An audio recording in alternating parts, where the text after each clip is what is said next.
ஒரு அபூர்வமான மந்திரம் ஒன்றை ஆஞ்சநேயருக்கு உபதேசித்தார் ஸ்ரீராமர். ஆஞ்சநேயா, இது மிகவும் சக்தி வாய்ந்த மந்திரம், எல்லாருக்கும் சொல்லிடாத. பக்குவம் உள்ளவர்களுக்கு மட்டுமே இதை உபதேசிக்கணும். ஆகையால் மனசுக்குள்ள உருவேற்று வெளியிடாதே என்று கூறினார். மறுநாள் ஒப்பரைக்கு சென்று விதியை பார்த்த ஸ்ரீராமர் திடுக்கிட்டார். காரணம், ரகசியமாய் உபதேசித்த மந்திரத்தை பறை அறிவித்து வீதி வீதியாய் சொல்லி கொண்டிருந்தார் ஆஞ்சநேயர். கோபமுற்றார் ராமர். ஆஞ்சநேயரை வரவழைத்து, என்ன காரியம் செய்கிறாய் ஆஞ்சநேயா?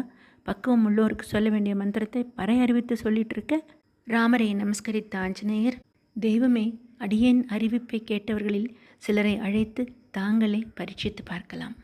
பிறவி பிணி தீர்க்கக்கூடிய அந்த மந்திரத்தை ஆயிரக்கணக்கானோரில் ஒரு சிலர் மட்டுமே சொன்னார்கள். மனம் பக்குவப்பட்டால் மட்டுமே எதுவும் புரிந்து கொள்ள முடியும்.